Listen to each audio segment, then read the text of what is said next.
저희 1부에 이어서 2부 토크에는 전시 참여 작가님 4분과 미술평론가 문혜진 선생님 모시고 이야기 나누려고 합니다. 1부 못지않게 재미있는 이야기로 채워보도록 하겠습니다. 네, 저는 1부에 이어서 진행을 맡은 서울시립미술관 학예연구사 권정현입니다. 반갑습니다. 네, 그러면 작가님들 소개해드리겠습니다. 먼저 세이카 알케트비 작가님이십니다. 아랍에미리트의 젊은 작가로 아랍에미리트와 일본을 오가며 작업하고 계십니다. 박수 부탁드립니다. 네, 옆에는 이제 모하메드 카짐 작가님이십니다. 모하메드 카짐 작가님은 1980년대부터 활동한 아랍에미리트 현대미술 1세대 작가님이십니다. 네, 크리스티아나 데 마르키 작가님이십니다. 크리스티아나 작가님 또한 앞선 세대와 함께 2000년대부터 아랍에미리트 미술씬에서 활동해 오셨습니다. 네, 모자 알마트루시 작가님이십니다. 마찬가지로 아랍에미리트에서 활발하게 활동하는 젊은 세대 작가님이십니다. 네. 마지막으로 문혜진 선생님은 한국의 미술 비평가로 활동하고 계십니다. 네, 오늘 토크에서는 이렇게 4분의 작가님과 한국의 미술 비평가 선생님을 모시고 아랍에미리트의 미술과 한국의 미술을 비교하면서 이야기 나눠보려고 합니다. 저희 전시의 주제가 근접성이고 아까 1부에서도 이야기했듯이 한국 사회와 아랍에미리트 사회가 유사한 점도 많고 또 상이한 점도 있고 그러한 어떤 사회적인 상황이 미술에 영향을 미친 것에도 유사점과 또 차이점이 있을 것 같아요. 그래서 오늘은 이제 아랍에미리트 작가님들하고 한국의 미술 비평가가 같이 대화를 하면서 어떻게 둘 사이의 미술이 같고 또 다른지 이런 이야기를 해보려고 합니다. 그런데 모든 것들이 그렇듯이 이게 유사하다고 해서 그게 뭐 1대1로 같다거나 뭐 완전히 동일해서 딱딱 이렇게 맞춰서 볼 수 있다 이런 것은 아닐 것 같아요.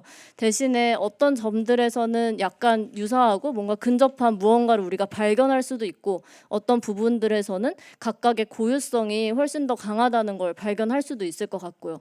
그래서 오늘의 대화가 어떤 1대1의 비교나 마치 퍼즐을 맞추듯이 서로를 끼워 맞추는 방식은 아닐 것이라고 생각됩니다. 그래서 대화를 통해서 우리가 점차 어떤 것이 유사하고 어떤 것이 다른지 같이 그 퍼즐을 풀어 나갔으면 좋겠습니다.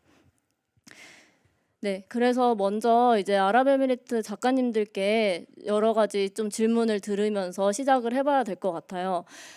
먼저 전시에 참여해주신 작가님들께 본인의 작업에 대한 소개를 조금 부탁드리고 싶어요. 그래서 작업이 어떤 맥락에서 있고 어떻게 활동을 하셨는지 활동의 배경과 함께 작업에 대한 소개를 조금 부탁드리고 싶습니다.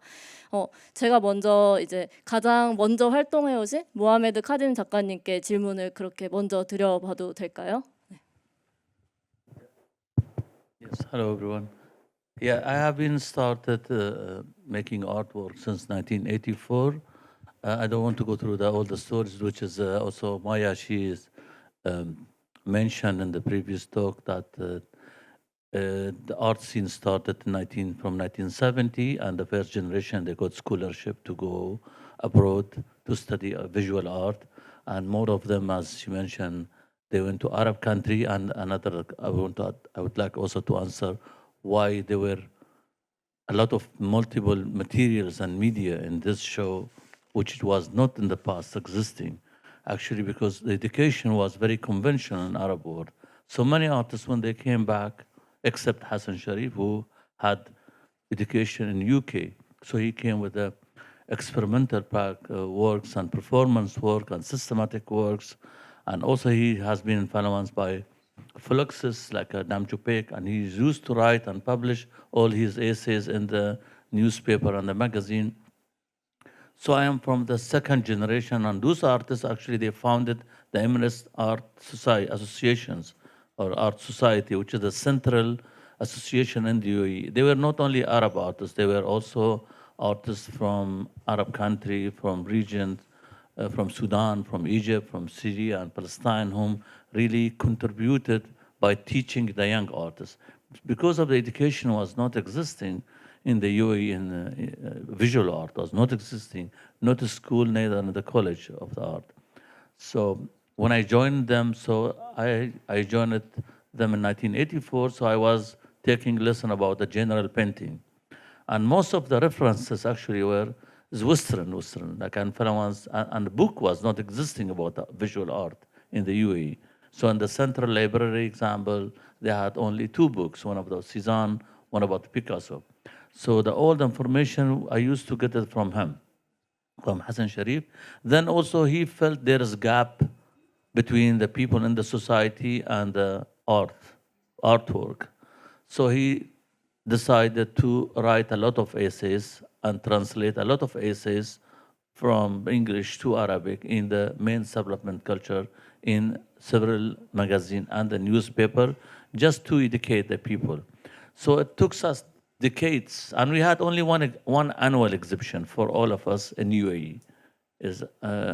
Then that annual exhibition is still ongoing, but in '93, the Sharjah government, they decided to found it the Sharjah International Biennial, but in the fact that biennial was not curated. It's all the biennials until 2001, because curator were not existing. So we were an artist whom hanging the works or organizing the work. So many elements was missing in the biennials until 2003. 2003, the first contemporary biennials and first biennial curated by artistic director. So that was the first artistic director. Shaikha al-Qasimi invited him. His name Peter Lewis from UK. And it was that was the first also biennial was designed by through the architect, and we had a catalog and the commission writer to write the book. So from that, so many things has been changed, even in the education. So maybe I can another thing which is very important, that today so many things has been changed. I mean, from 2001 until today. I mean, so each Emirates, they have their own authorities and they have their own activities. Sharjah Biennial, today we have a public biennial, then we have follow Sheikh Salama fellowship, we have a scholarship. So we have the starting to commissioning the work, started the collectors. So we received a lot of also curators after announcement of the Louvre and also maybe Guggenheim. So we met a lot of international curators, and also some of them from Korea, they approached us, like a Yoon Kim. She's the first curator. We met her in UAE, and she selected some artists from UAE and also from the GCC country to have a first show entitled for lead one, maybe in 2010, later also again in 2014. Thank you. We need to talk about my work. Okay. Okay. So I started as a painter actually. My painting. Yeah, do you want me to talk about this work or about how I started? Okay, the work in the exhibition. I'm showing two works in the exhibition. The first one, it is entitled Directions 2022. I made it in Sharjah, where you can see the invisible coordinates, which came through the water and erasing the coordinates which are engraved in the sea, and it's taking them again to unknown directions. The second one is the title of the work is Window. It is, you can see the narrative of the window where I was sitting on front of the window, and you can see there is a building actually covering the window. So then I felt I have to interact with this project more. So I went to the owner of the building to get a permission, and it took me 2 years or 3 years until I finished this project. So because they didn't allow me to photograph inside of the building, so I interact with the workers around of the building. So collecting all the information, photographing the traces of the cars and their feet or shoes or gloves. You can see them.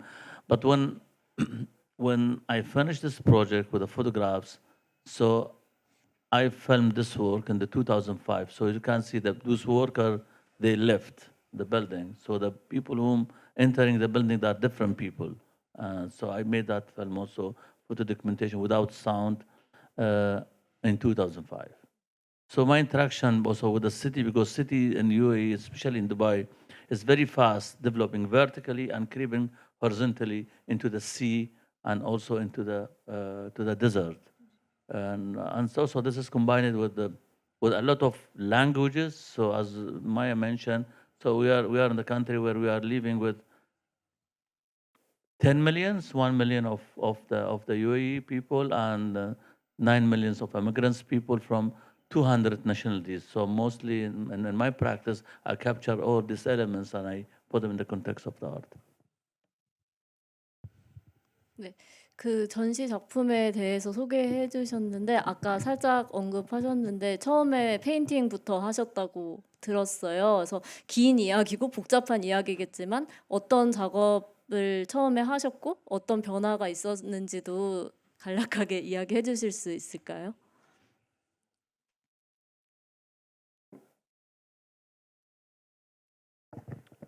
I started actually first when I joined the Emirates Fan. So that I decided they felt I need to know how to see first, to transfer the top subject like a still life from two-dimensional, from three-dimensional to two-dimensional. Also it took me like a first 5 years I was painting, and I made my solo show with all paintings, but still I'm using the photographs and also video in my practice today, but still I'm painting. Like in Leon Binali, I showed maybe 15 paintings. It was not any photographs or the video in that practice. I use the conventional tools if it is necessarily to support my practice. So still I'm using other materials besides the painting and video and installation. 네. 모하메드 카짐 작가님이 이제 80년대부터 활동을 하시면서 어떻게 그 아랍에미리트 미술씬이 변화해 왔고 또 자신의 작업이 어떻게 바뀌었고 지금 어떤 작업을 어떤 맥락에서 하시는지 말씀해 주신 것 같아요. 그러면 크리스티아나 작가님의 경우에는 80년대보다는 조금 뒤늦게 아랍에미리트로 오셔서 활동하신 것으로 알고 계신데요. 조금 더 약간은 좀 더 외부적인 시선, 바로 그 안에서부터 시작한 것은 아니고 그 앞에서 그 작가들이 했던 활동을 조금 뒤늦게 좀 더 객관적인 시선으로 봤을 때 어떻게 보셨는지 그 당시의 아랍에미리트의 미술 씬에 대한 이야기 좀 부탁드리겠습니다. Thank you for the question. Yeah, indeed, as Maya very briefly traced a trajectory of a UAE art scene, I reached the UAE in the early 2000s, and at that time, the infrastructure was not existing. I mean, there is this prejudice that art scene in the UAE developed later, I mean, in the 2000 and something. But in fact, when I reached there and I started exploring a little bit what was existing of in the local production of contemporary art, I realized that there was a very interesting landscape. I also was extremely lucky to immediately meet the group of the so-called 5 UAE that at the time in late 2007 they established the Flying House. The Flying House was a kind of an experiment in itself because it was not a gallery, it was not a foundation, it was not a communal space, so to speak. It was a bit of everything. It was actually established by the brother of the late Hassan Sharif, and it was supposed to promote like contemporary and conceptual art outside the UAE, but also inside the UAE. So I joined them as a writer, as a curator, in that tentative way of curating that Mohammed also referred to at a time where external curators or international curators were very, very few coming to the UAE still. We were therefore organizing our own shows. We were trying to promote the practice in the most sensitive way possible, both inside the UAE and outside. So it is then in 2007 the first edition of Art Dubai started, and it really triggered the beginning of an art industry that developed very quickly in the UAE. But I really want to emphasize the fact that let's say the absence in the early stages of an art industry doesn't mean or coincide with, let's say, a primitive level of art scene development. On the contrary, it was extremely sophisticated. And when I met Hassan and Mohammed, Mohammed Ahmed Ibrahim, Abdullah Saadi, and other artists who are also in the show, I immediately felt the importance of what was happening there, and I realized that coming from outside the UAE, I had no knowledge at all. I mean, not in Europe, not I was living in Lebanon before, not even in the Arab world outside the Gulf, there was any knowledge about their extremely sophisticated art practice. 네. 그래서 크리스티아나 작가님은 이제 2000년대 초에 오셨지만 그 80년대 작가들의 활동의 유산이 계속 이어지고 있는 그런 장소, 플라잉 하우스라고 하는 그런 장소에서 활동을 하셨던 것 같아요. 그래서 크리스티아나 작가님은 작가님이시기도 하고 말씀하신 것처럼 큐레이터로서 활동을 하시기도 했는데, 좀 자연스럽게 그러면은 이번에 전시된 작업을 포함해서 크리스티아나 작가님의 작업도 조금 소개해 주시면 좋을 것 같습니다. Yes, sure. So I'm presenting two works. One is a sculptural piece.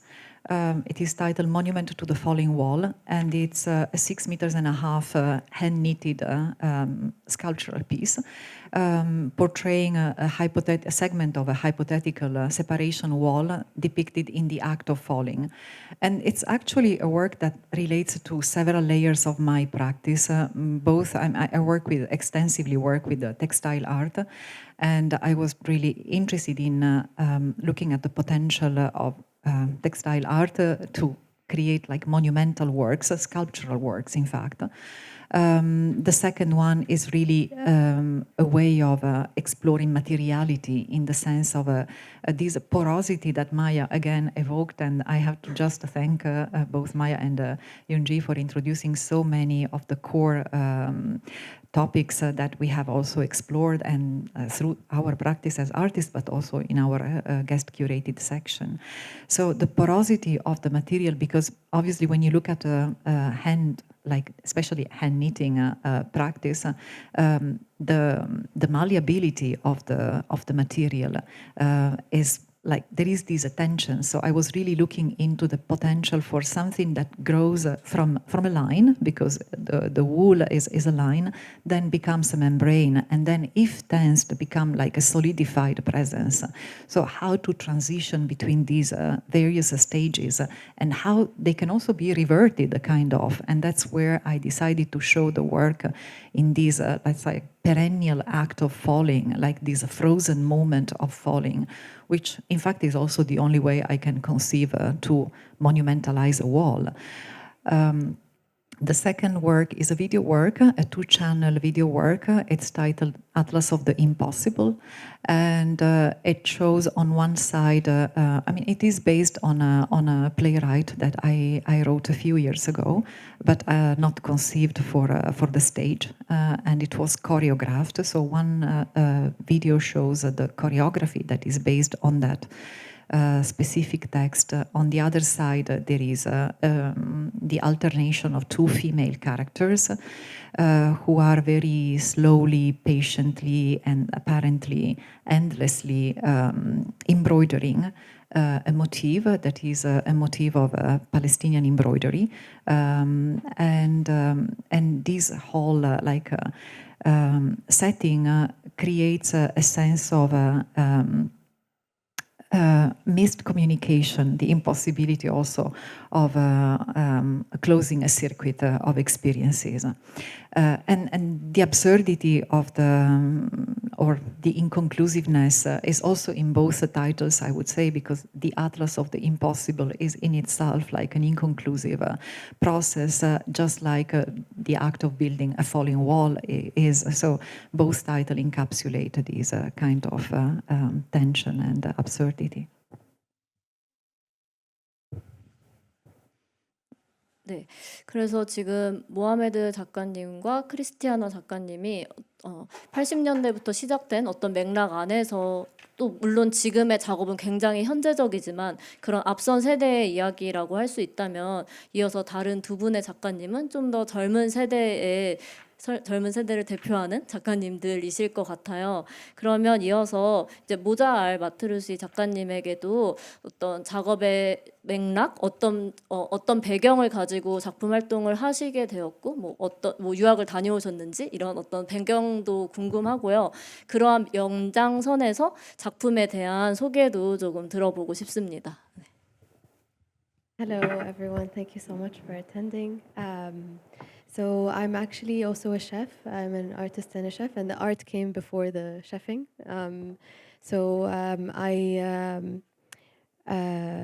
I went to Zayed University, which is a government university in Dubai within their art program.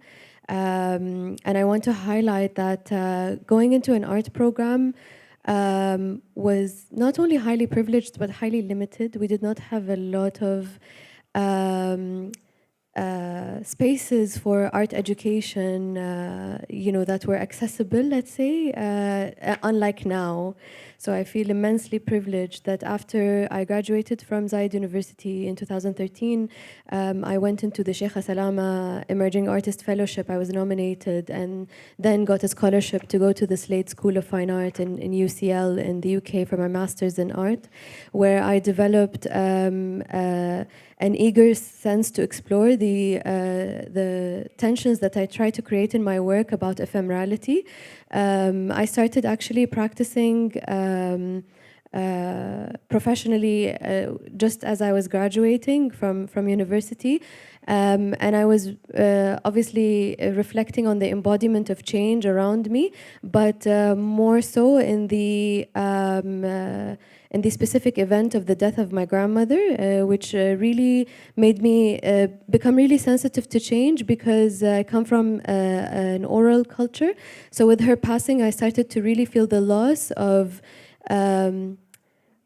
everything, and so I turned to the landscape and the act of ephemerality that happens in the landscape, but obviously the time, the geological time acts differently, and so I really focused on that. But when I went to do my master's, I was trying to find this symbol of ephemerality that was much quicker, and food became that element. And so after I graduated from my master's in 2019, I went into culinary school in Dubai. I got a diploma as a pastry chef. I started working little part-time jobs, I was a teaching fellow in the fellowship that I graduated from. I was also a food tour guide in the city, so telling stories in the city while sharing food stops. I'm actually from Ajman, which is the smallest emirate. I'm from the north. It doesn't get represented a lot. I think a lot of people, when they talk about the UAE, they talk about the representation of Dubai and Abu Dhabi and Sharjah as the art center. But I'm from a small coastal emirate that also went through its own changes. But my practice is always eastward looking. So I am constantly in the mountain region of the UAE. I just wanted to plug that in to just contextualize myself. I then actually, after working these jobs between art mentorship and food storytelling and cooking privately, got a job as a chef in a huge kitchen for an airline that shall not be named. And put my body through my own curiosities. I was looking at the mechanization of the body, the mechanization that's happening around me while these changes are happening, constantly creating tensions. And so we come to this work that I actually developed in 2018 in the midst of my graduate studies, where I was constantly, immediately categorized in the UK as a person of, a Muslim woman with brown skin. And so I had to comment on that constantly, and I just did not want to. And so I chose food that was so symbolic. So I thought the pomegranate within art history and geography just transcends so many of these lines, and chose to play on this tension between guest and host. I was a guest in their country, but I was hosting them for this performance, and so it was an intuitive performance where people were suddenly aware of the gesture and were constantly questioning, should they eat, should they share, should they stare, should they speak? And so it's interesting that the first time I did this iteration of this performance, it was in a domestic space, and yesterday I did it in a museum context. And I'm a guest, so the power play is always renewing. So yeah, that's me in a nutshell.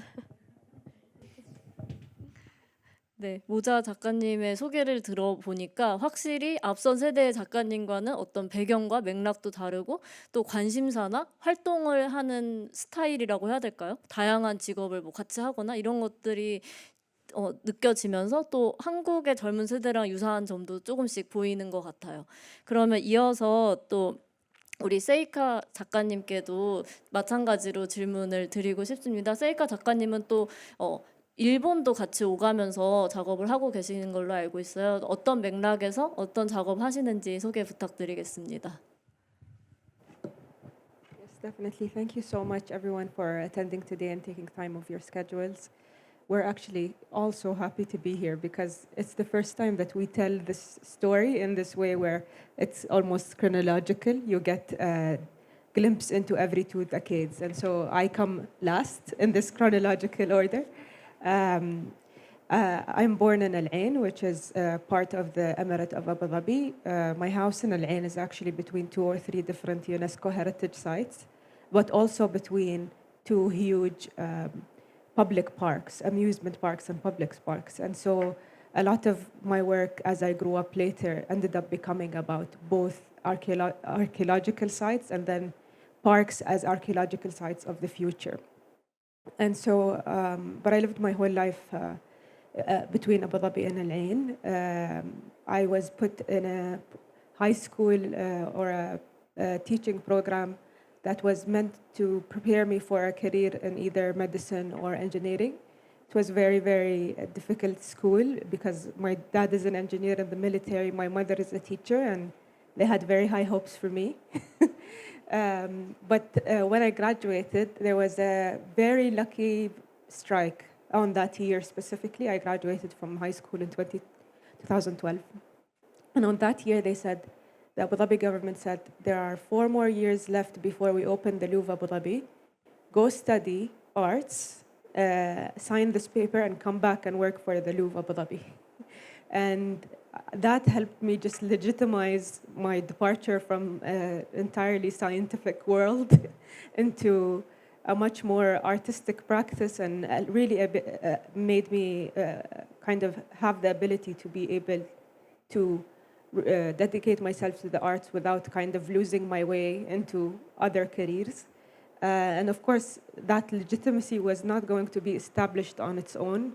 These museums came after all of the groundwork that was put by the Emirati 5 artists as well. And because of the efforts that they put, they have really, by the time that I graduated from high school, I had already kind of had an art career set up, and it was much more easier for me to just go and study it and just kind of lead a life where I can just be an artist. But then, after completing my studies in a public university in Abu Dhabi, Zayed University, the same as Moza in visual arts.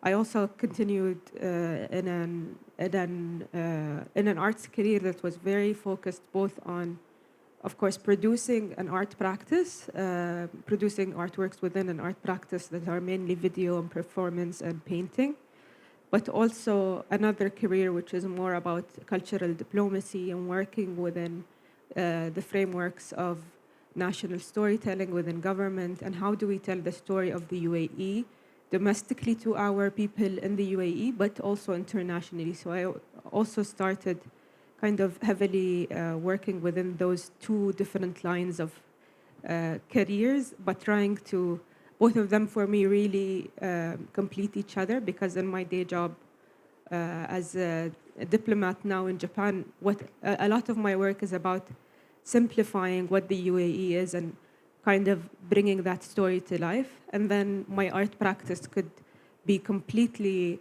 nonsensical and completely far away from logic and much more embedded within my kind of surrealistic landscape and act of dreaming. A big part of my practice is about literally sleeping next to the artwork to find the solution for the next thing. So, you know, a lot of kind of bringing those dreamscapes to life. So the works that I'm showing here in the exhibition, there are 4 different video works depicting a character that I played as and kind of performed as, performed or taken out some rituals in the deserts of Al Ain and in UNESCO heritage sites within the Al Ain landscape, and also in parks in Hyejin, which is between Abu Dhabi and Al Ain, and kind of just reacting to that cartography where I was born and all of these proximities of different sites around me that, you know, become significant for my own existence. And so you'll see the 2 works on the 3rd floor are about this kind of alien creature who lands into a bathtub, and that bathtub is in the middle of the desert, and she starts her journey by, you know, exiting that bathtub and then walking towards another site, which is episode 2 of that series, which is kind of, you know, arriving at a park and creating kind of these ritualistic actions. And in another work downstairs on the 2nd floor is the one shown here. This was completed after I completed my Master's of Fine Arts in the Tokyo University of the Arts 2 years ago. I created this work also in the same reactionary way that I created the works before. I found a park within Japan that really kind of felt like home to me, because it's called the site of irreversible destiny, and it's in Nyoro in Gifu, and basically it's a park that was created by an architect and a poet working together to create a surrealistic landscape where there is no horizon line, so everything is kind of destructed and lopsided, and that was like a prime space for me to explore and create a ritual. And you'll see, of course, at that time that I've replaced my head with a replica of my face, but upside down, just to kind of play with the idea of, is the reflection in the mirror something that I own, or is it owned as information or as data by someone else? So there were a lot of these kind of explorations that I was trying to do in that work.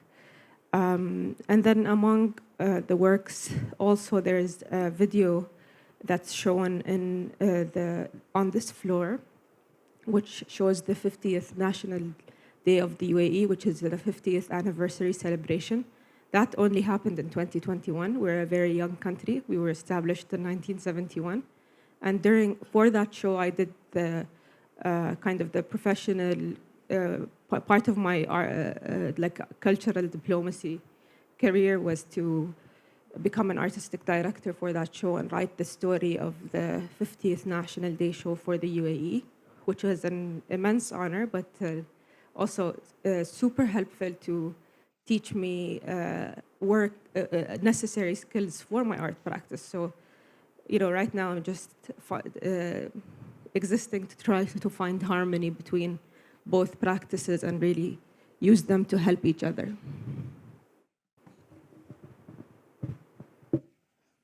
네.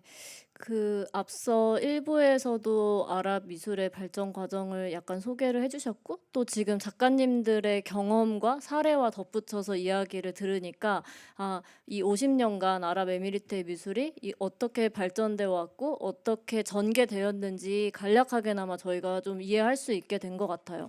그래서 반복적으로 등장한 이야기 중에 하나가 더 5라는 선구적인 그룹에 대한 이야기였던 것 같아요. 이제 제가 공부를 하기로는 이제 1980년대에 이제 아랍에미리트에서 선구적으로 현대미술을 전개한 5명의 작가를 더 5라는 이름으로 그 그룹을 부르는 것으로 알고 있는데요. 이렇게 1980년대에 그 더 5를 중심으로 펼쳐졌던 어떤 실험적인 미술, 개념 미술의 서구의 개념 미술의 영향을 받았으나 그것을 또 적절하게 번역해서 사용했다고 알고 있는 어떤 80년대 미술 실천에 대해서도 좀 더 이야기를 들어보고 싶어요. 그러니까 서구의 미술을 가져오면서 어떻게 아랍에미리트의 현지에서 적절하게 그것을 변용하면서 미술 작업을 진행해 왔는지를 아무래도 모하메드 작가님께 듣는 것이 좋지 않을까 싶습니다. 네.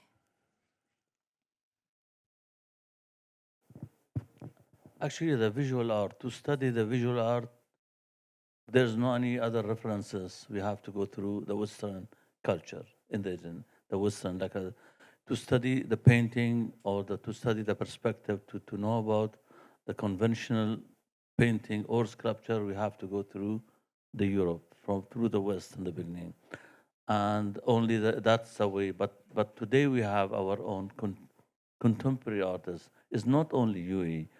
All the countries today, after the 80s, there are a movement of the contemporary practice. So that's why you see the artists from India, example, or from China, or from Arab countries, like Egyptian artists, they're engaging or they're involving with their own environment.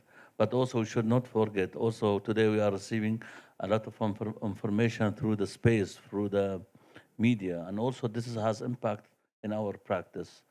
And why we were 5 also, because we felt we close to each other, but each of us has his own way of making the art. Example, my work is quite different from Abdullah, but we felt that we are very close to each other, but we were not a 5. We didn't accept others because we felt they are quite very conventional art, making artwork conventionally. So they used to call us group of Hassan or group of 5. So that we are intentionally, we didn't have a manifesto. So that manifesto came through the society. So the society, they gave us 5. So that's why we did exhibition after the 5, because 6, which is Vivek Vilasini in this show. Because we felt in one night, Hassan decided we can add this artist to our group show. And it was 2 days before the opening. So we had a meeting with the Sharjah government that we need to add one more. They said, who's this, the other artist? They said, he's an artist, but he's not from UAE, he's from India. So he felt he matched our practice. So we had a group show we called 6. Later we had another group show we called also 6 artists with Joost Clevers from Holland. It's not about that it's not about only the 5. Later, also, when I was teaching from 1999 until 2007, in order to curate the 3rd generation of the UAE, because in Sharjah Biennial, they didn't accept any artist. They came with a curatorial team, so it was difficult for the new generation to join the Sharjah Biennial after 2003. So we're teaching for 2 years hard until 2 artists, one of them, Ibtisam Abdulaziz, in this show, and one of them, which is unfortunately, she's not practicing, her name Noah Asad. So they were in 2 years in Sharjah Biennial. Then they had invited by Fomio Nanjo, the director of Muri Museum, to have a show also in the first Singapore Biennial in 2006. So this is the way. I mean, but today in this exhibition, there are 33 artists. I was quite shocked when I actually don't know all of them, but I know that there are a lot of artists that are coming in, and beside of other artists whom really contributed in the visual art from different nationalities in UAE.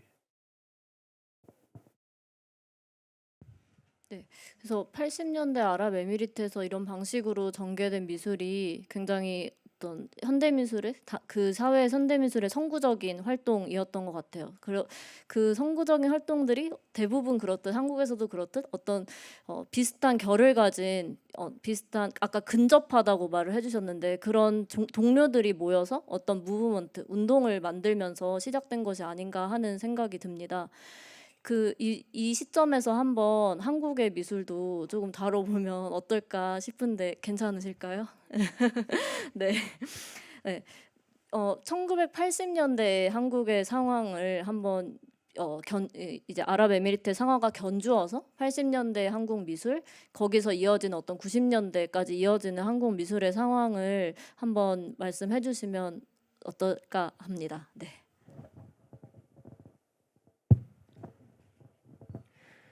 그 카짐 작가님 말씀을 들으면서 한국의 현대미술의 역사라고 하면 보통 한 1957년부터 정도로 잡잖아요. 그래서 1957년에 그 앵포르멜부터 시작해서 60, 70년대 이제 개념미술, 실험미술 이런 것들이 나오기 시작하고 또 한편으로는 이제 기아추상도 병존하고 그러다가 이제 70년대 말에 이제 단색조 회화가 등장을 하면서 80년대 이제 단색조 중심의 모더니즘과 그다음에 그에 대항하는 민중미술 이렇게 이제 두 가지로 이제 갈리게 되는데 우리나라의 그러니까 비엔날레까지로 오면 사실 한 40년 정도인가요? 50년 정도인가요? 우리나라가 이제 제1회 이제 광주 비엔날레 한 게 95년이니까 57년부터 95년이라고 하면 대충 40년인가요? 50년인가요? 갑자기 산수를 잘 못하겠는데 어떻든 그 정도의 시간이 훨씬 더 압축적으로 겪으신 것 같다 이런 이제 인상을 받았어요.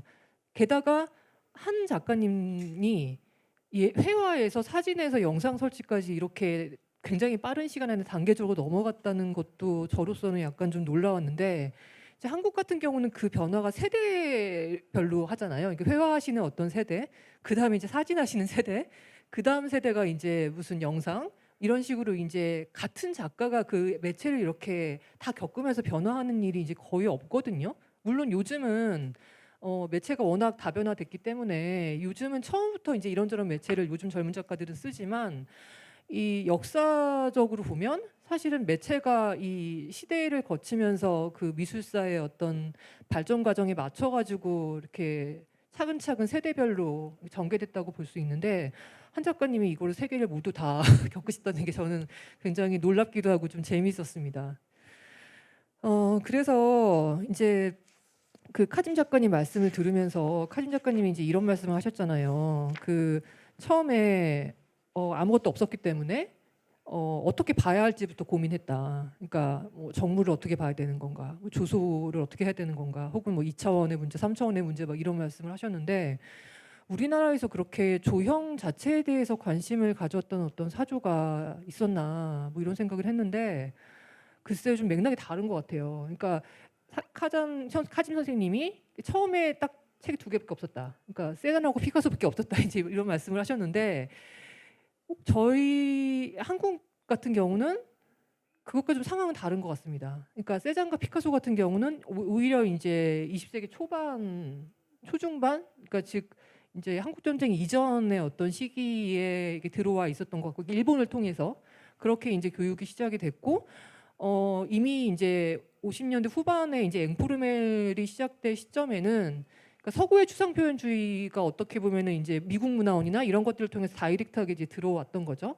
그래서 이제 어떻게 보면 조금 아랍에미리트의 그 압축된 역사를 우리는 이렇게 조금 이렇게 이렇게 풀어가지고 약간 좀 길게 겪었다. 약간 이런 생각이 좀 들었고요.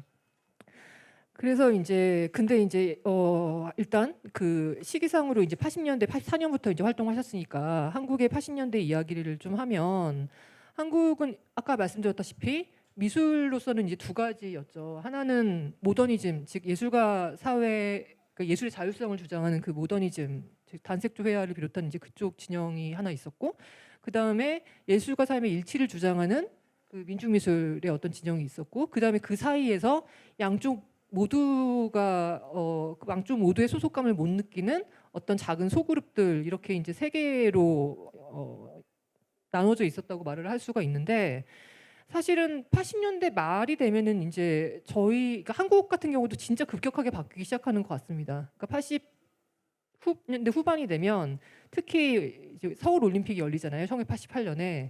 그래서 올림픽을 기점으로 그 거의 60년대부터 30년간 이어지던 군사 정권이 무너지고, 그 개혁 개방, 자유화, 민주화 뭐 이런 물결이 이제 온 나라를 뒤덮으면서 문화 예술 부분도 급격한 어떤 변화가 시작이 되는데, 그러면서 이제 제 생각에는 이제 아까 작가님들이 이제 인프라 말씀을 많이 하셨는데, 인프라에 있어서 제일 큰 변화가 시작이 됐다고 생각을 합니다. 일단 88년에 그 외국 미술 작품 수입 자유화가 시작이 돼요. 그러니까 이거는 이제 올림픽 때문에 일어났었던 이제 여러 가지 해금과 이제 연결되어 있는 건데, 금지가요도 해금하고 뭐 영화 대본 사전 심의도 이제 폐지하고, 이런 어떤 일련의 흐름하고 같은 연장선상에 있었던 거거든요.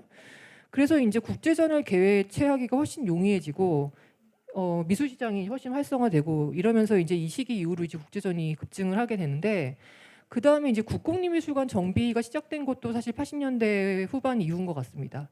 국립현대미술관이 그 만들어진 건 69년 정도이긴 한데요. 그 제대로 이제 건물, 그러니까 오프라인, 그러니까 하드웨어라고 할 수 있는 그 국립현대미술관 과천이 세워진 거는 86년입니다. 그러니까 이제 80년대 후반에 제대로 된 이제 국립미술관이 처음 생기는 거죠. 그러면서 그 전까지는 학예직이 없었어요. 그러다가 89년 정도에 학예직을 처음으로 공식 선발을 합니다. 그 이전은 거의 행정직만 있었고, 사실은 이제 비평가 같은 외부 전문가들이 그 컨텐츠를 채우고, 그 다음에 이제 학예직은 행정만 담당하고 이런 시스템이었는데, 제 1회 이제 국립현대미술관 학예사를 이제 89년에 이제 뽑았고, 그리고 나서는 이제 이 미술관의 제도적인 이제 개편 혹은 제도적인 정비가 이제 굉장히 빠르게 진행이 되는데, 92년 정도가 되면 그러니까 89년에 처음 뽑았으니까 3년 정도죠. 그러니까 3, 4년 정도 있다가 미술관 내부의 학예사가 기획한 첫 전시가 열리는데, 그게 지금의 젊은 모색전이라고 합니다.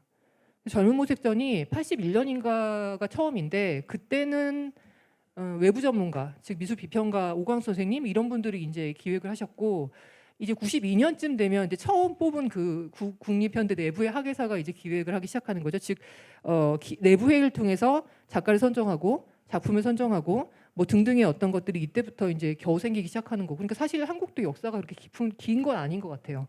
그러다가 이제 94년도쯤 돼서 학예관이 처음으로 전시 서문까지 쓰게 되면서 이제 완벽하게 글과 작가 선정과 그 다음에 행정까지 통합되는 완벽한 어떤 학예 연구 큐레이팅 시스템이 이제 완성이 되는데, 그러니까 예를 들면 전시를 통해서 작품 수집, 지금 너무 당연시되는 작품 수집, 운송, 보험 같은 지원 체계가 만들어진 것도 대충 이제 90년대부터이고, 그리고 이 시기에 이제 사실 90년대로 넘어가면은 이게 급격한, 그러니까 한국 미술의 국제화라고 요약할 수 있잖아요. 그래서 제1회 광주 비엔날레도 95년에 만들어지고, 베니스 비엔날레 한국관도 그때 만들어지고, 그다음에 이후에 이제 이불이나 최정화 같은 그 국제적인 어떤 비엔날레 작가들, 이런 작가들이 생기기 시작했던 90년대니까, 그 80년대 후반부터 90년대가 한국 미술 인프라가 생기기 시작한 어떤 첫 번째 시대라고 생각을 합니다. 그런 지점에서 카짐 선생님이 설명한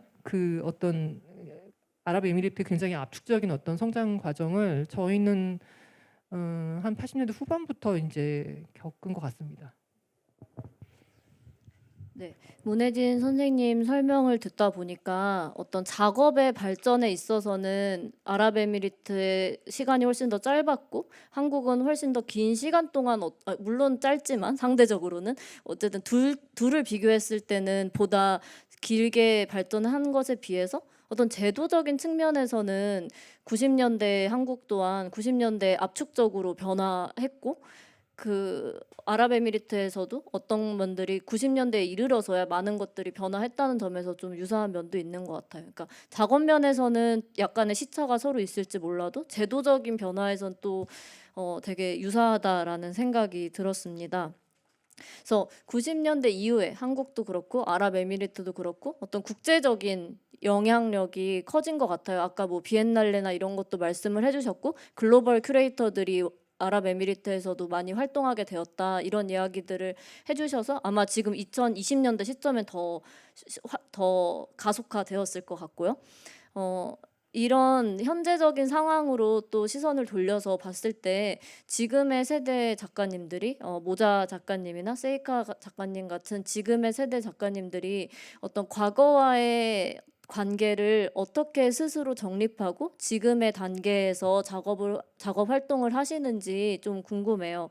그러니까 분명히 이 작가님들에게도 과거가 선배 세대가 있고 앞선 세대들이 만들어온 어떤 작업들 혹은 제도들, 유산들을 보면서 어떤 영향을 받기도 하고 혹은 그것에 반하여서 작업을 할 수도 있고 그런 영향을 서로 관계를 주고 받으실 것 같은데 앞선 세대와 지금 세대의 작업 사이에 어떤 관계가 있다고 느끼시는지 좀 개인적인 생각이나 이런 것들을 말씀 부탁드리겠습니다. As Maya mentioned in the first part of the talk, we are lucky enough to be still interacting quite regularly with the previous generation.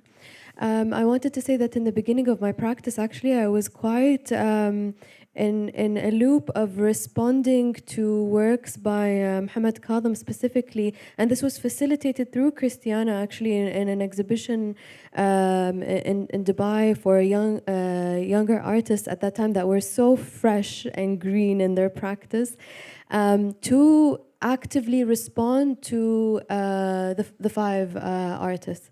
And actually, Jumeiri and I both were responding to, where is he? But we were both responding to Mohammed Kazem's works and concepts of repetition, irreversibility. And so we had to kind of like zoom into the concepts that were existing, not necessarily who the artists personally are or that they are from a different generation, but that they were extending actually to us a platform to have a continuous inquisition into these concepts. And that is an immense privilege. I mean, the fact that we are also just like sitting on this panel, I mean, I said this to them personally yesterday, but I'm actually really, really honored. And I recognize the immense privilege of that.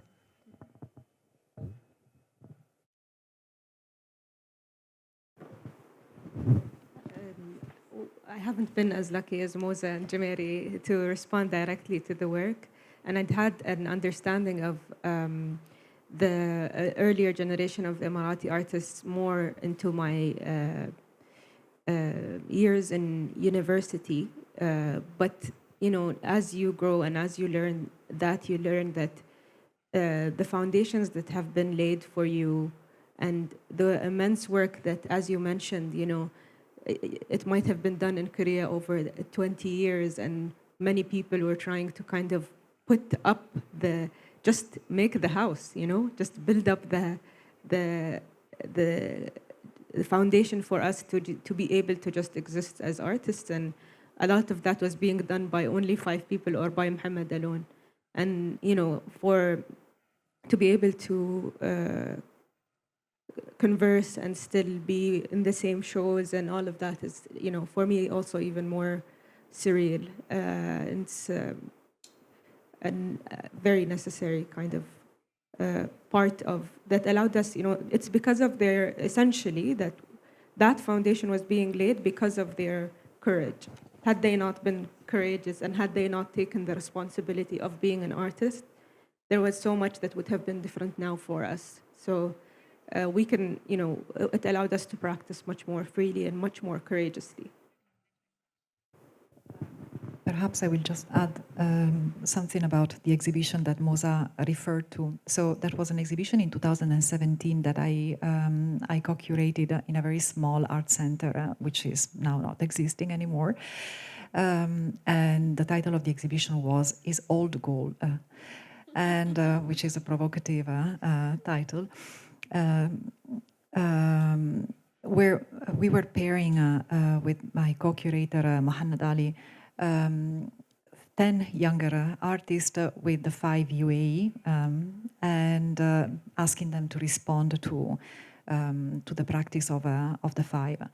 Actually, it was not just the fact of let's see how this kind of interaction happens. It was a deeper reflection on the gap, the generational gap between the younger generation and the 5 UAE.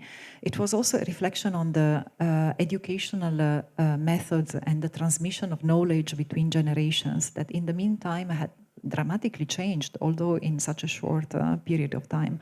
Because in the beginning, as Mohammed explained, this transmission was directly from, let's say, an elder artist who had the possibility of studying abroad and then brought in information, or other passing artists who were like, it was a very direct kind of old way of transmission of information and knowledge. But then with the opening of art academies and the possibility also of studying in a more common way to study outside, to go for MFA, etc., that kind of direct knowledge transmission stopped in a way. So we were really interested in looking at how these younger artists are relating to the practice of the older generation, also considering another specificity, I would say, of the teaching system in art academies in the UAE, where maybe now it is slightly getting better, but around those years, the 5 UAE, or whatever art in the UAE had already been brought up, was not taught in universities. So this younger generation of artists would go to the university, would study about art, international artists, and would know nothing about Hassan Sharif or the rest of the community. So we were like really provocatively also for the larger community trying to make a point about the need for these local art not to be dismissed, on the contrary, to be actively transmitted.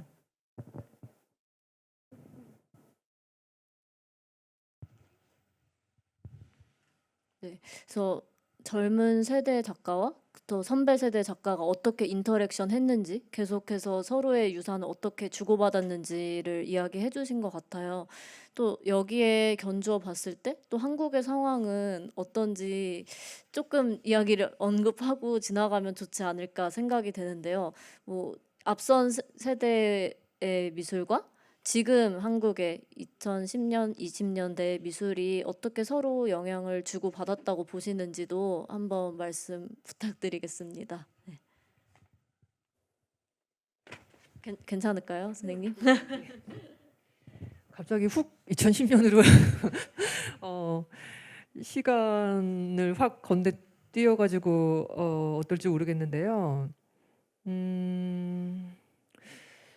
방금 말씀하시는 것들을 들으면서 저는 약간 부럽기도 했는데, 그 젊은 세대와 이 1세대들이 이렇게 긴밀하게 서로 교류하면서 뭔가 이렇게 배움을 주고 이렇게 전수하고 이런 것이 이렇게 압축된 역사이기 때문에 가까워서 이게 가능한 것인가, 뭐 이런 생각이 한번 들기는 하거든요. 왜냐하면 이제 한국 같은 경우는 사실 서구의 아방가르드도 마찬가지지만 선배 세대를 비판하면서 보통 이제 그 다음 세대들이 등장을 해요. 뭐 예를 들면 그 80년대 같은 경우에도 그 소그룹 중에 이제 설치나 오브제를 이제 하던 어떤 그룹들 같은 경우에 워낙 그 선배 세대가 그 단색조 회화 평면성을 워낙 강조하니까 그 이데올로기에 반발하는 어떤 의미에서 오브제로 가버리거든요. 그래서 어떤 면에서는 한국 미술에서의 그 설치 미술이 처음 등장하게 된 어떤 계기는 그 단색조 그 평면 회화에 대한 어떤 반발, 그것 때문에 이제 설치 미술이 본격화가 되고 청년 작가들 중심으로, 그래서 이제 90년대가 돼서 이 설치 미술의 어떤 전성시대를 그런 식으로 열게 되는데, 그래서 이게 우리는 이렇게 약간 대립구도로 선배에 대해서 반항하면서 그 다음 세대가 나오고 또 그 다음 세대는 또 앞 세대에 반항하면서 나오고 이런 식으로 이제 나오는 경우가 대부분이고, 사실은 세대 간의 교류가 그렇게 끈끈하다고 말할 수 없는 것 같아요. 잘 몰라요. 그러니까 같은 세대들끼리만 보통 활동을 하고 윗세대나 아래세대라고 긴밀하게 이렇게 활동하는 경우가 많지가 않은데 부럽습니다. 그래서 이제 2010년대를 물으셨잖아요. 그래서 사실은 이제 지금 이 젊은 작가님들, 두 분 작가님들, 그러니까 이 쉐이카 작가님하고 또 모자 작가님 같은 경우에 정말 그 지금 세대 작가님들이신데, 한국의 2010년도의 미술은 이제 비교를 하자면 2000년대 미술하고 이제 갈라지는데, 대충 한 10년 분기로 한국 미술은 조금 이렇게 나눠지는 것 같습니다. 그래서 이제 2000년대 미술이 그러니까 90년대 말에 이제 대한공연 같은 게 생기기 시작을 하면서 한국 미술이 이제 90년대는 이제 그 전까지는 고립되어 있다가 90년대 드디어 이제 국제화가 시작이 됐다면, 90년대 말이 되면 본격적으로 정말 동시대 미술로 그 서구 미술하고 시차 거의 없어지는 단계까지 이제 진행이 됩니다. 그게 이제 외국 유학을 한 작가들이 IMF를 이제 기점으로 대거 한국으로 귀국하면서 서구 미술씬에서 이제 봤던 것들을 그대로 이제 한국 미술씬에 가지고 와서 대한공원도 세우고, 그다음에 이런저런 전시들도 하고 뭐 이러면서 이제 레지던시도 생기고 기금도 생기고 이제 모든 인프라들이 갖춰지기 시작하고 이러면서 이제 한국 미술이 서구 미술과 시차가 없어진 시점은 한 2000년대부터입니다. 그래서 그게 한 10년간 굉장히 미술이 급격하게 발전을 했어요. 거의 그 폭풍 성장했다라고 말할 수가 있는데, 이거는 이제 미술 시장이 폭망하기 이전에, 그러니까 2008년에 글로벌 경제 위기로 미술 시장이 확 무너지기 이전까지 그런 식의 급성장이 이제 지속이 되고, 그러다가 2010년대가 되면은 분위기가 확 바뀝니다. 이제는 이제 미술 시장 자체가 계속 여전히 이제 웅크러든 어떤 상태였고, 2010년대 작가들은 이제 세대가 좀 다르죠. 그래서 2000년대 작가들이 이제 여러분들, 그러니까 지금의 사실 한국 미술의 중견 작가라고 할 수 있는 김홍석, 정서영, 그다음에 뭐 장영애, 이주요, 뭐 박창경 이런 작가들인데, 이런 작가들은 제 생각에는 여전히 그 한국성이라는 문제에 대해서 여전히 고민을 했던 것 같아요. 그러니까 서구하고의 비교의 측면에서 그들이 이제 유학을 갔다 왔던 1.5세대나 혹은 2세대 정도 되잖아요. 그래서 이렇게 예를 들면 김홍석 선생님 같은 경우에 이런 말씀을 하셨어요. 그러니까 자기가 유학을 90년대 갔을 때 그 독일의 그 교수가 그 다른 독일 학생들한테 요구하지 않은 한국성에 대해서 자꾸 자기한테 요구를 하더라. 너는 동양이니까 한국적인 걸 해야지 왜 그냥 개념미술을 하려고 하니, 이런 말씀을 이제 했다는 얘기를 들었거든요. 그래서 계속 끊임없이 비서구인으로서 서구의 어떤 미술을 어떤 식으로 이제 수용할 것인가, 이 고민을 이제 그 세대는 했던 것 같아요. 그 2000년대에 한참 활동했던 그 김홍석 선생님 세대 같은 경우는 했던 것 같은데, 그래서 이분들이 이제 주로 찾은 방법론이 번역, 차용, 그 다음에 포스트 식민주의, 아니면은 뭐 지역성, 뭐 이주, 뭐 혼성, 이런 주제거든요. 그래서 이런 주제가 2000년대 초반 10년도에 아주 유행을 했고, 이게 마침 또 서구 미술계에서도 주요한 담론이었기 때문에 이런 작업들이 서구 큐레이터들한테도 쉽게 이해가 되면서 이분들이 이제 국제적인 비엔날레에 굉장히 많이 진출하고, 그래서 이제 국제적인 작가로 성장을 하게 됐죠. 근데 그에 비해서 2010년대 작가들은 이제 비엔날레 세대 작가들하고는 완전히 이제 결을 달리하는 것 같습니다. 일단 문제는 그 2000년대 작업을 시작했던 작가에 비해서 작가 수가 너무 폭증을 해요. 이 문제는 사실은 작가를 지원하기 위한 그 기금 시스템 때문인데, 기금이 점점점 늘어나고 레지던시가 늘어나면서 이 기존 작가들이 이게 빠져나가지 않고, 그리고 신규 유입되는 그 작가들은 계속 늘어나고, 이러면서 이제 작가 수가 2000년대 초반에 비해서 엄청나게 늘어나요. 근데 이러면 이제 문제는 뭐냐면은, 이제 대학을 막 졸업한 작가들 같은 경우에 기금을 탈려야 되는데, 기금을 타려면 작업 이력이 있어야 되거든요. 작업 이력이 없기 때문에 그러면은 이들이 이제 자구책으로 어떻게 할까를 고민하다가 만들어진 게 이제 신생공간이라는 공간이죠. 그래서 이 신생공간이라는 이 공간은 일종의 아티스트 런스페이스입니다. 그러니까 작가들이 자기 작업실 일부를 자기가 작업하지 않는 기간에 전시 공간으로 내어주고, 그래서 그러니까 아무 데서도 이제 전시 기회를 안 주니까 그러면은 내 작업실에서 내 친구들하고 같이 전시를 하자, 이런 식으로 이제 전시를 만들게 되는 거죠.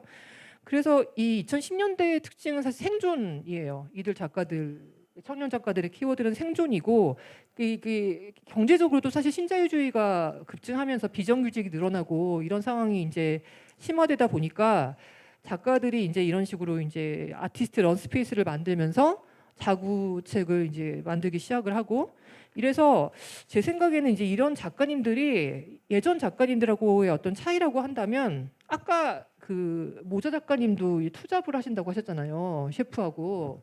근데 이 2010년대 한국 작가들도 작가를 하면서 동시에 뭔가 가구 제작을 같이 한다거나, 작가를 하면서 아르바이트로 미술관의 공간 설치를 같이 한다거나, 아니면은 뭐 그래픽 디자인을 같이 한다거나, 이런 식으로 여러 분야에서 같이 활동하면서 굳이 나를 작가라고 부르지 않아도 상관없다. 난 작가기도 하지만 그냥 난 제작자이기도 하고 뭐 공간 설치자이기도 하고 뭐라고 불러도 상관없다. 이런 태도를 취하는 경우들이 좀 늘어났습니다. 예를 들면 박길종이나 아니면 노성호 같은 작가가 대표적인 케이스고, 그다음에 작업에 있어서나 정체성에 있어서나 훨씬 현실적이고 실용적이고 유동적인 것 같아요. 그래서 과거처럼 나는 작가니까 순수하게 미술의 어떤 그런 지점만 이제 계속 가지고 가야 되고 이렇지 않고, 뭐 이래도 되고 저래도 되고 상관없다, 약간 이런 태도, 이런 게 훨씬 늘어나는 것 같고, 그다음에 비엔날레 세대처럼 그 제3세계적 정체성 혹은 한국성 이런 거에 별로 매이지 않는 것 같습니다. 그러니까 그것은 그때 세대들만큼 뭔가 서구하고의 그 비교 속에서 자기 입장을 세워야 되는 게 아니라, 이제는 한국 미술 씬 자체가 굉장히 커졌기 때문에 한국 미술 씬 안에서 일단 자기의 차별성을 찾는 게 더 우선인 거죠. 그래서 이제 각자의 관심사를 추구하는데, 그러니까 나에게 충실해서 예를 들면 나 혹은 나의 연장으로서의 어떤 세계, 이렇게 관심을 가지는데, 이를테면 뭐 젠더랄지, 나에 대한 관심에서 이제 나의 젠더와 그 관련된 젠더 뭐 이렇게 간다든지, 아니면 뭐 생태, 본인이 직접 이렇게 경험하는 어떤 지금의 이제 환경 오염이나 혹은 뭐 이런 어떤 일상의 문제에서 생태의 문제로 간다던가, 아니면 기후 문제를 간다거나, 이런 식으로 뭔가 추상적이고 좀 이렇게 관념적인 주제가 아니라 되게 구체적이고 일상적인, 아주 현실적인 이런 주제들을 자기 작업의 어떤 작업 주제로 삼는 경우가 많은 것 같습니다. 네. 선생님 말씀에서 뭔가 앞선 세대에서 어떤 아랍 미술과 한국 미술이 어떻게 유사한지가 드러나고, 또 지금 세대에서도 어떤 점이 유사한지가 보이는 것 같아요.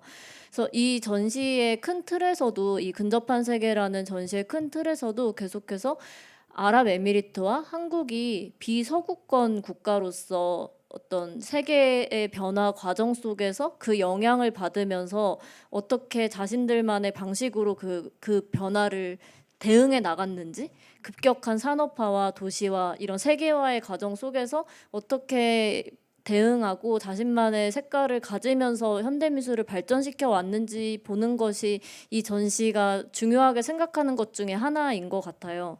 그래서 이런 관점에서 문혜진 선생님이 말씀하신 것처럼 한국 미술에서는 어떤 앞선 세대에 있어서는 계속해서 서구 유학을 갔는데 한국성을 연구해, 왜 한국성이 너의 작업에 없냐, 이런 질문을 듣는 것처럼 서구 유학을 갔는데도 계속 한국적인 것을 요구받거나, 혹은 유학을 하고 한국에 돌아왔는데 뭔가 서구에서 배운 걸 그대로 해보기에는 한국의 토양이 잘 맞지 않는, 뭔가 이 서구의 것을 한국의 문화로 번역할 때 생기는 틈, 이격 같은 게 계속 있고, 그런 것들이 작업의 많은 주제가 됐던 것 같아요. 그런데 또 한편으로는 지금 말씀하신 것처럼 지금의 세대에서는 그런 것들이 많이 사라지고, 마치 한국 특히 글로벌 사회 안에서 또 글로벌 미술 씬 안에서 굉장히 선진적인 나라, 동등한 하나의 서구 국가와 동등한 나라인 것처럼 여겨지고 작가들이 그런 마인드를 가지고 또 활동하는 측면도 있는 것 같아요. 그게 실제로 그렇다 아니다를 떠나서 그런 태도를 갖고 있는 측면도 이야기해 주신 것 같아요. 그래서 이런 서구와의 관계에 대해서 조금 더 이야기를 드려보고 싶어요. 작가님들이 어떻게 생각하고 계신지. 아까 모하메드 카짐 작가님은 서구에서 배웠으나 자생하고 있다. 지금의 아랍에미리트 미술을 자생하고 있다. 이렇게 얘기를 해주시기도 했는데 그런 관점에서 과거에는 서구의 것을 어떻게 번역하고 어떻게 우리만의 것으로 하려고 했었는지 그런 시도들이 있었는지도 궁금하고 또 지금의 작가님들, 모자 작가님이나 셰이카 작가님 같은 분들이 외국에서 공부하고 다시 본국으로 돌아갔을 때 어떤 이질감이나 혹은 내가 서구에서 배운 것과 여기 현재 상황이 다르다고 느끼셨던 것이 있는지 그런 격차들을 계속 조정하려고 시도하셨었는지도 조금 궁금합니다. 네.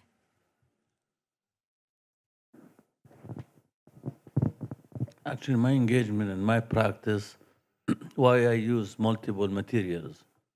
And that's happened because I've been to the residency in so many countries. So when I've been here in Doksan in 2016, I was in Gumchan Foundation for 2 months.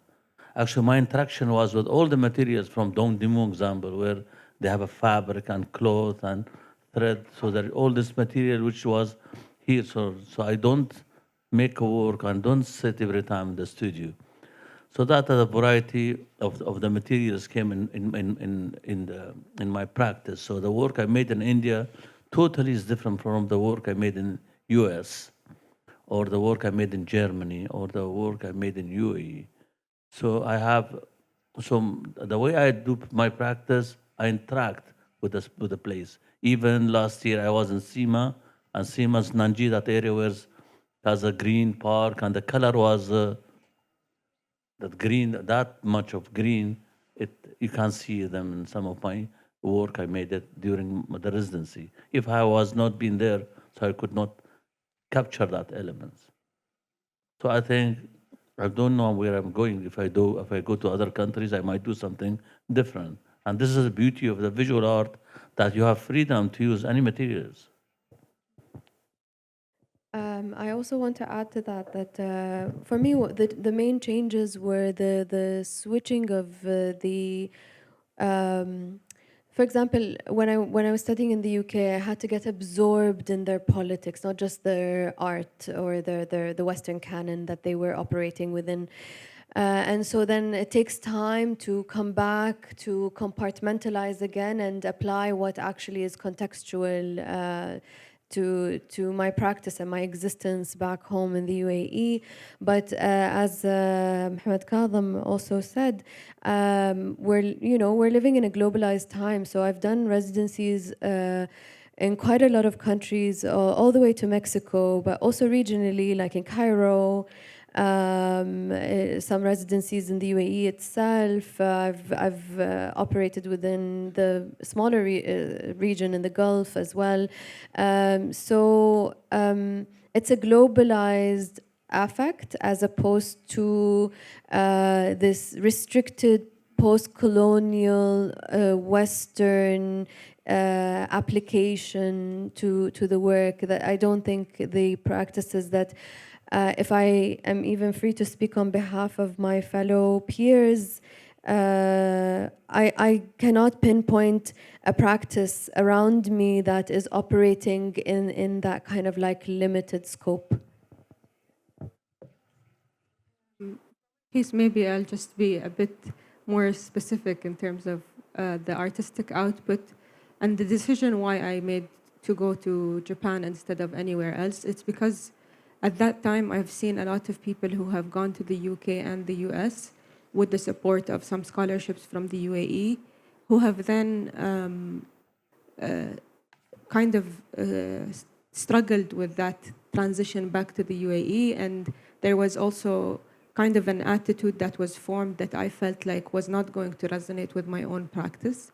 And what I really wanted to avoid is to have my practice just become about being being a woman from the Arab world or being covered.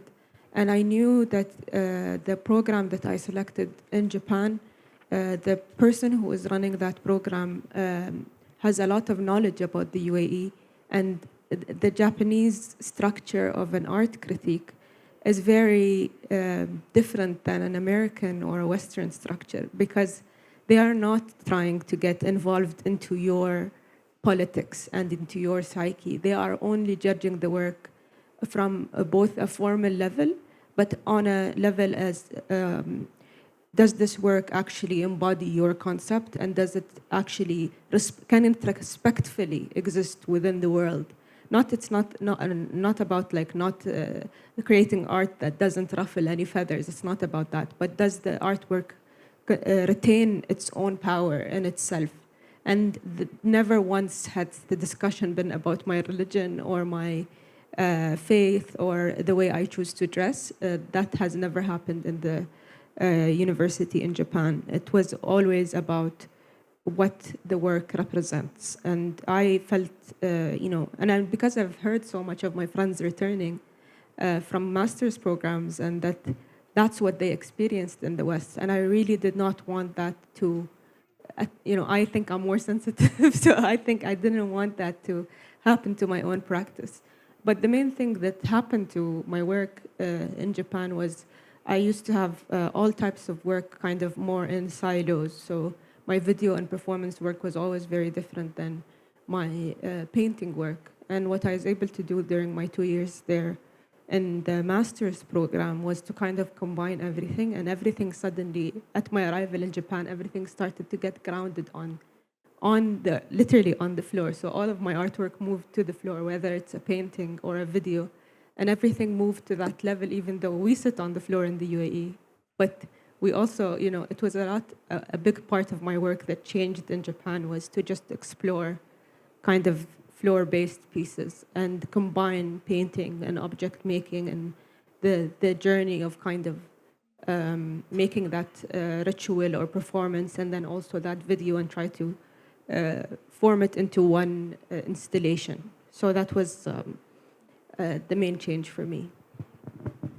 그 세이카 작가님의 그런 작업 일본에서 UAE로 가져가서 전시하셨을 때 어떠셨나요? 그러니까 UAE 그 아랍에미리트에서 세이카 작가님 같은 스타일의 작업에 대한 반응이나 혹은 뭐 어떤 아무렇지도 않았다든지 어떤 반응이나 그런 분위기가 있었는지도 좀 궁금해요.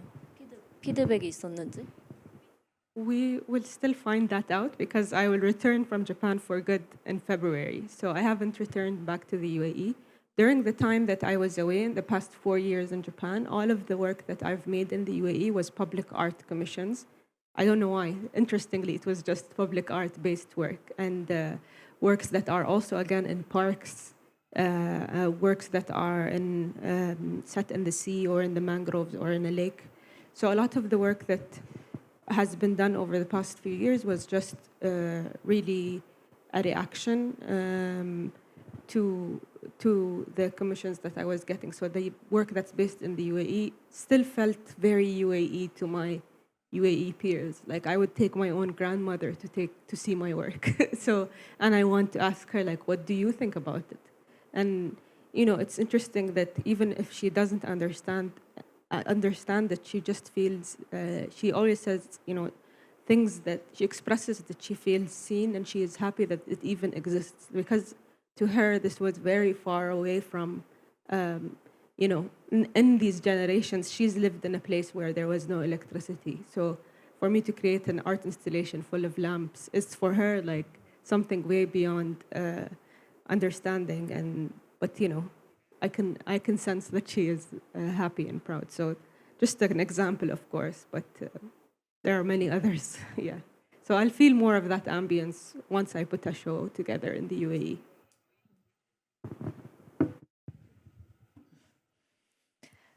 네, 그러면은 이제 저희가 준비한 질문들과 추가 질문으로 네 분의 작가님과 비평가님하고 많은 이야기를 나눠봤어서 이어서 혹시 객석에서 질문이 있으시면 조금 받아보려고 합니다. 혹시 질문이 있으시면 한두 분 정도 받으려고 하는데, 네. This is an absolutely fascinating talk. Thank you. Really, you make us understand even better this exhibition and also your work. My question to you is, what do you expect from these big new institutions where everybody's talking about? First of all, Louvre Abu Dhabi. We are coming up with an anniversary. I suppose they are going to do a bit more for local artists. And what do you expect? What do you expect from the Guggenheim in Abu Dhabi? I mean, I'm just really curious to learn because I'm not French, but I'm working in France. And I'm really curious to know what you expect.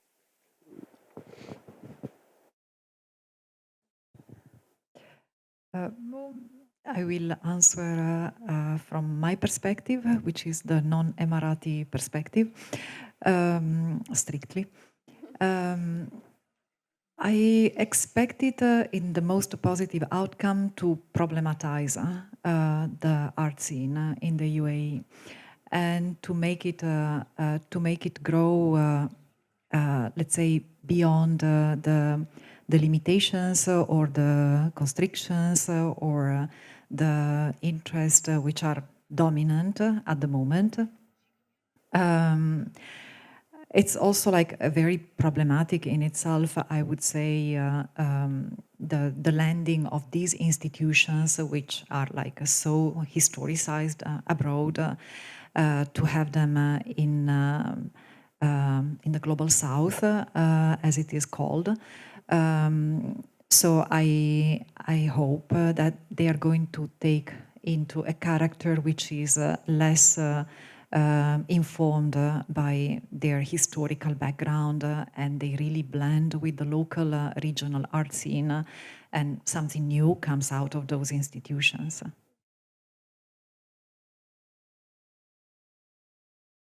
I think it's I think for me, I have to just think about it as an ecosystem. I always question the questioning of international museums appearing in the Gulf in general, because when they appear in the context that we are used for them to appear, we kind of don't check them as much. And so I want to say that our interaction with arts and culture has shifted due to the shift in access. And so certain access we create ourselves, and certain access we have to just bring in. And I think regardless of my personal feelings over it, I have to see what that access is doing to create an audience that can develop also like the lexicon that runs parallel with the arts and culture that we are producing from within as well. And so when it's interesting, when I was doing the performance yesterday for the opening, I was hearing in Arabic, the media crew that came in from the UAE questioning the performance as it was happening, because we are used to a certain way of approaching art still. Like still we need to develop a set of questions that need to keep expanding, and we cannot take on that task while we cannot be the ones tasked with producing the knowledge, producing the work, producing the culture. Something has to frame that a bit differently, and we need that expanse, I think. I think for me I'll respond to that question, but also to a point that was made earlier about how the artists from the older generation are really transmitting their knowledge to us in real time. But a few years back, I had when I was in university, still undergrad, I had an internship at the Guggenheim Abu Dhabi office, and then I also ended up working for 2 more years there in their education department. So what I was doing is actually writing about Mohammed Kazem's work in a way that a child would understand it, and then a teenager would understand it. So we were creating educational materials to get to schools, to be able to describe the work accurately and create an awareness of contemporary art at a very young age, at the same time as these museums are being built. So I have a lot of faith and I have a lot of positivity in terms of not how the 0.1% of society that is interested in art and understands how to talk about art, but more about the rest of it, the 90% plus, 99% plus of people who are completely removed from that, the orbit of that. And people like my younger brother, who's 17 years old, and he was with me in the car. We drive past the Guggenheim. He's like, "What's this big building?" He doesn't even know what it is yet, you know. And so he's like, "What kind of?" I'm like, "It's gonna be a museum that opens in a year or two, and are you excited about that?" He's like, "But what kind of art is inside?" And you know, then I'm imagining his first day at the Guggenheim, and I really want to witness that, you know. And you know, there is something that we say in cultural institutions back home, like if you want the normal people to see the art, go put a coffee shop in the museum, you know. That's the truth of. We have to kind of really integrate the entire society within these museums and within these systems to be able to really reap the most benefit, and that takes long-term planning within educational systems to bring all of the people into the art. And I think when that happens, it will be extremely fun to witness and for us as artists to respond to as well, because suddenly it's like this huge monolith pops up, and now people are interacting with it and reacting to it and aligning their identity with it, because suddenly the image of Abu Dhabi is that there's a skyline and there's a Louvre and the Guggenheim and everything. So like that's the sticker the kids will put on their laptop, you know, like that's the thing they will align themselves with. So I find that super exciting and interesting for kind of some of those bubbles to rupture, because we live in an exciting time. 네. Since when they had planned with the building the Guggenheim, for sure, there's another part which was not existing in the UAE, where they send a lot of students to study in different field for the designing the museum, designing exhibitions, to be curators, local curators. So they build a team, and on the other hand, also they build a collections from Western, also American, Latin American. Also, they built a collection for them from local artists. And still this is collections ongoing and keeping collecting, which is good. We are also demanding to have a good platform since long time.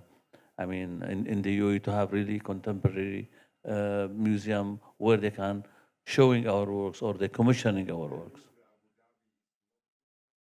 It's a good platform. Also, Maya, she curated the Richard Mell exhibition, and I was in the jury of that exhibition, and myself and Cristiana were participating in the first edition. We had several group show in Louvre, Abu Dhabi. Yes. 네. 그러면 오늘 토크를 마무리하면서 마지막으로 작가님들과 평론가님께 모두 마지막으로 질문을 드릴게요. 그래서 이번에 한국에서의 전시 참여하시면서 아까 일부에서도 드렸던 질문인데 한국 관객들이 본인의 작품 그리고 아랍에미리트 동료들의 작품을 어떻게 보기를 기대하시는지, 어떤 관객들이 무엇을 봐주었으면 좋겠는지를 한마디씩 부탁드리려고 합니다. 그리고 오늘 함께해 주신 문혜진 선생님께도 오늘의 자리에 대한 소감을 간단하게 한마디 청해 들으면서 마무리하도록 하겠습니다. 네, 모자 작가님 먼저 부탁드릴게요.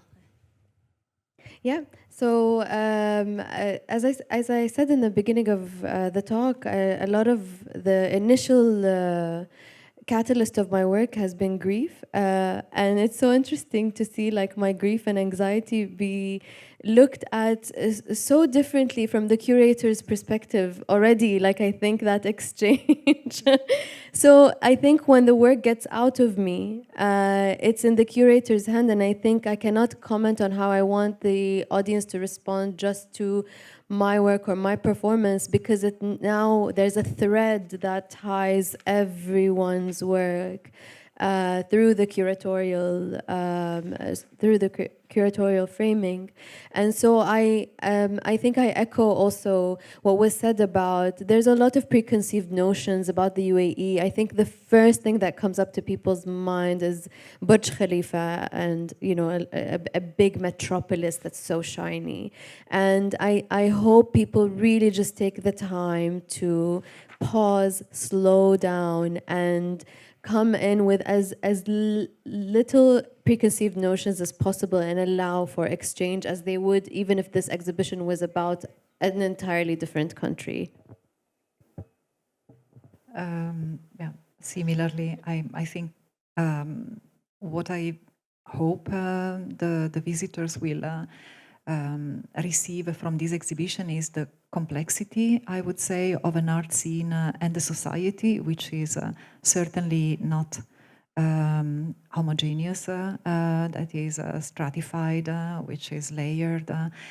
And the three, I feel it's already very successful in the way the three sections are configured so that they seem to reflect the three entirely different worlds.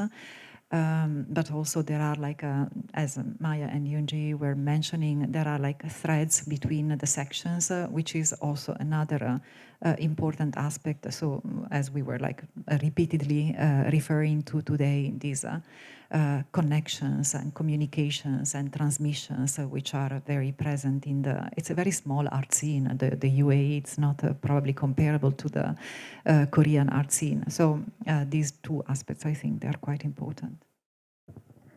Yes, I don't want to repeat what she said, but it's like all of these artists combined with a lot of materials, written materials. So we'll have definitely the catalog between this center changing exhibition, which was happened in Abu Dhabi, also here in South Korea. So maybe they can have a better ideas about our practice through to the catalog when the curator that you are going to publish. I have, I think, two expectations or wants from the audience. As an artist, of course, all of us want to find that moment of connection with even a singular person who kind of sees themselves in the work or can connect to the work in a different way, in a way that transcends where we're from or how we made the work. But with my other hats on, like my government hat on, my diplomat hat on, my civic servant hat on, all I want is for these people to see this and then come to the UAE. You know, that's a very, yeah, so, like it's, I think that will allow such an interesting way of understanding the UAE that's kind of from outside in, inside out. And then when they come to the UAE, there's going to be so many moments for them that will be, oh, that makes sense. Oh, I didn't realize this. Oh, I've not seen this in this way, you know? Because there's just the experience of being in the UAE and the experience of looking at this much art from the Emirates are two totally different things. And I would just, you know, I always get excited when expectations are subverted. So that's what I would love to see. More people coming and saying, I saw the show, you know, in Korea.